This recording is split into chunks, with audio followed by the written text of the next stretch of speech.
On today's episode, we leave Portugal and enter Spain in style, over a bridge with a hidden history and a connection to Paris. Today also begins my noble quest for my first tortilla de patatas, a simple goal, yet strangely elusive. Tortilla really appears to be in short supply around here, and if you've been following me up to this point, you know I am emotionally unprepared for that. Also along the way, I accidentally stumble onto one of the most ancient sections of the Camino, like before medieval, like before churches, even before Spain started installing motion-activated lights everywhere. There's a Dark Ages joke somewhere in there. That's right, Peregrinos. Powered by stale, butterless bread and driven by a hankering for tortilla, our story begins. Welcome to day 6 of the misadventures of a shell toucher. The struggle is real. Okay, folks, it's a little after 6. Yeah, heading out of Portugal, heading to Redondela today from here, Valença. and I can already taste the tortilla. Yeah. Well, folks, we're heading through Towel Town again, but this is the way we must go, for this is the Camino.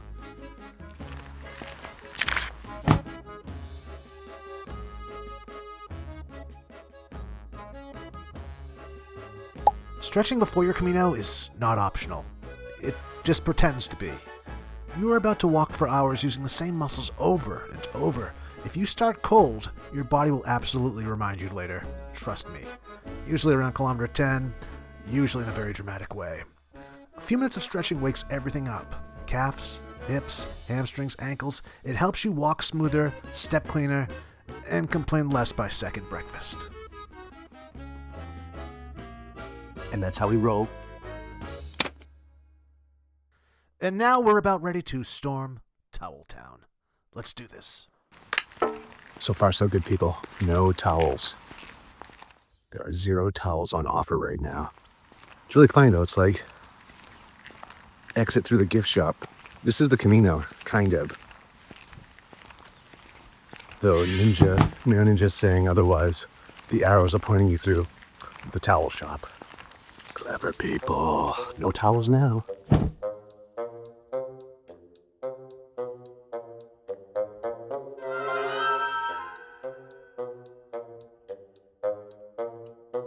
Rain means go.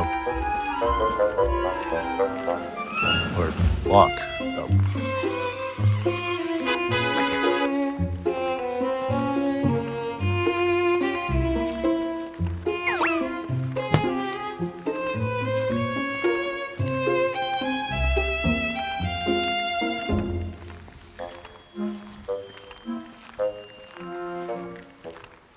And here we go.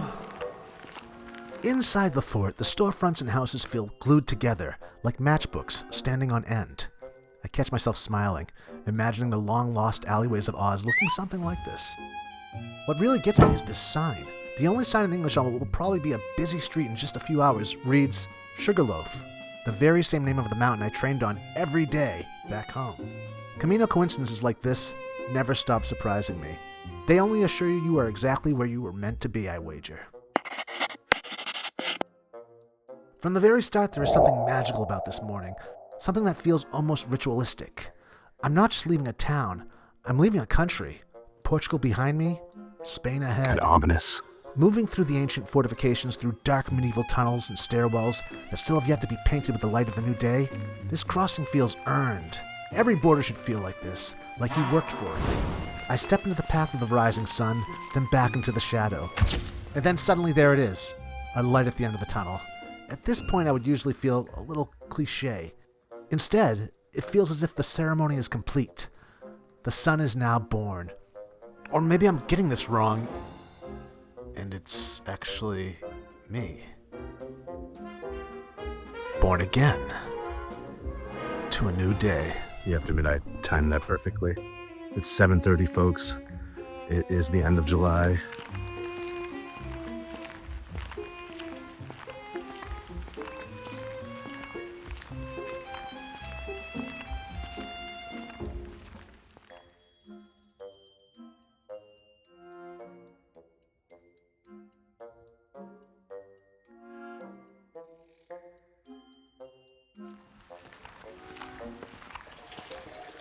This is the Portuguese version of no potable. Don't drink this water. If you read agua, now controlada. Total Camino vibes are restored, folks. Go to the Central. Unless you are into sand in your shoes.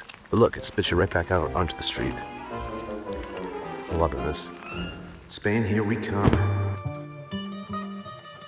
As I leave Valença and step onto the bridge toward Tui, I am crossing more than just a river. This is Puente Internacional de Tui. It opened in 1886 and was designed by the company of Gustave Eiffel. Yep, that Eiffel. The same engineer whose work would soon rise in Paris as the Eiffel Tower. As I walk, you can see the iron lattice all around me. This is a classic late 19th century engineering feat. It is strong as it is narrow, an impressive sight to see for sure. The bridge actually has 2 levels. To this day, trains still pass overhead while cars and pilgrims move below. I actually feel like I'm walking through a working piece of industrial history.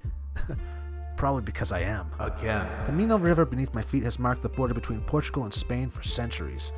As I mentioned in my last episode, Valença's star-shaped fortress and Tui's fortress cathedral once faced each other as rivals. Armies guarded this crossing as well. Goods were inspected, papers were checked. Today, I walk across without stopping. Tortilla on my mind. For pilgrims on the Camino Portugués, this moment matters. This is where Portugal ends and Spain begins. The language shifts. The signs change. It feels like the journey quietly morphs again into a new phase. While editing this video, I searched my phone for photos taken in Valença, Portugal. All the footage from that morning showed up. Then suddenly it stopped. Right in the middle of the bridge. For a moment I thought I had stopped filming for the day. Then it hit me. My phone sorts photo by country. Once I stepped far enough across the bridge, I was no longer in Portugal. I was in Spain. Everything after that moment was filed under Spain. You think they split the bridge 50-50? Yes! The wild part is the cutout actually happened mid-bridge.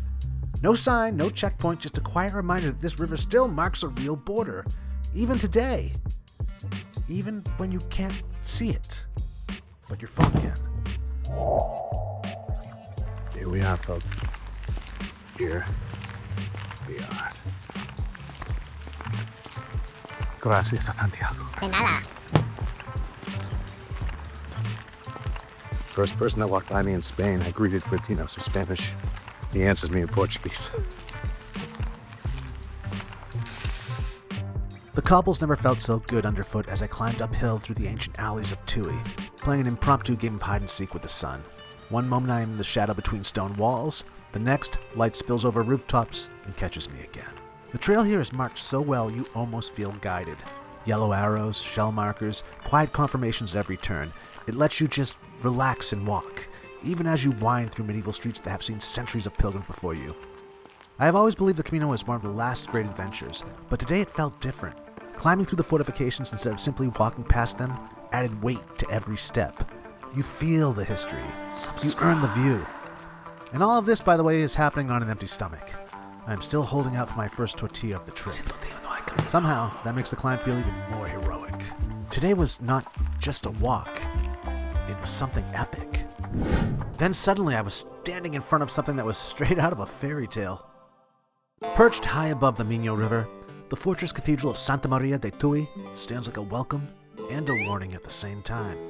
Construction began in the late 1100s when this border between Portugal and Spain was tense and uncertain. So they built a cathedral that could also defend itself. Thick Romanesque walls, battlements, towers, and added a Gothic cloister in the 13th century, carved with quiet, deliberate detail. For centuries, bishops governed here while soldiers guarded the frontier below. Pilgrims on the Camino passed through these gates, stepping from one kingdom into another. Tortilla. Faith, power, and tortilla and survival all met on this hill. To some extent, they still do. Inside Tui's cathedral rests Saint Telmo, a 13th century preacher who became the patron saint of sailors. When sailors saw the strange blue lights dancing on the mast during storms, they believed it was his protection. That mysterious glow became known as Saint Elmo's fire. Buen camino, camino. Sorry, couldn't help myself. Okay, let's get back to this, shall we? Shutavcha.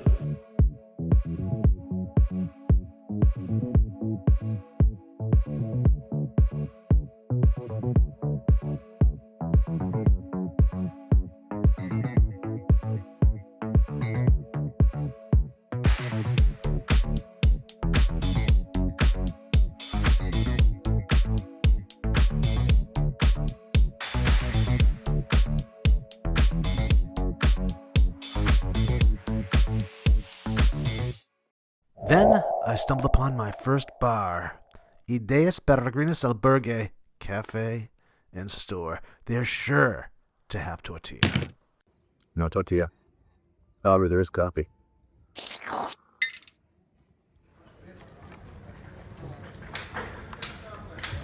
Buen camino.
We are in Spain, folks. It's official. And then I spotted my second bar. This was a chance at redemption for Spain. But alas, still, no tortilla. What gives?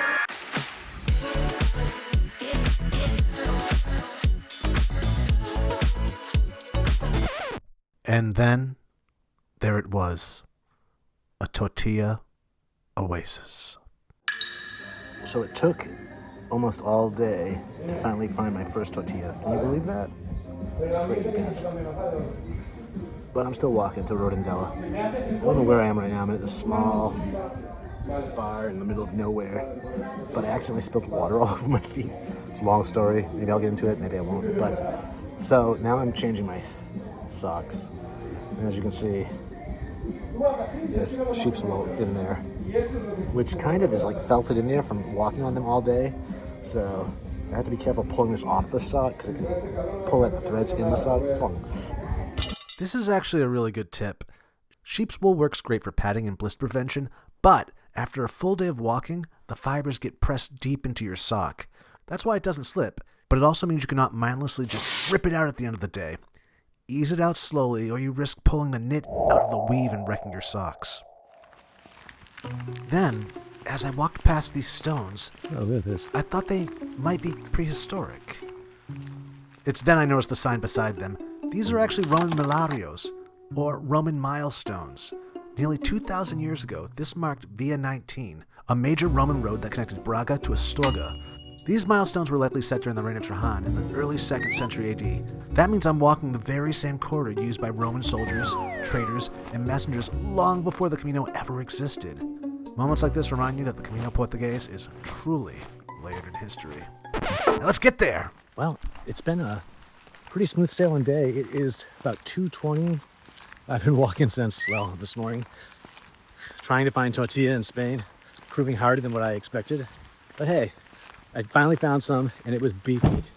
I'm almost near where I need to be, and probably shouldn't talk too long because it's freaking hot out here. That's all I got. So much better than the beach, right? Less than 100 kilometers left, people. Now we're in Santiago. We made it to Redondela, people. We made it. Thanks again for watching, and honestly, why stop now? Next up is day 7 as we head to Pontevedra and meet up with my good friends Eric and Ricky. If you're enjoying this journey, like, comment, and please subscribe. Until next time, buen camino. Oh, shall touch a la la la all day.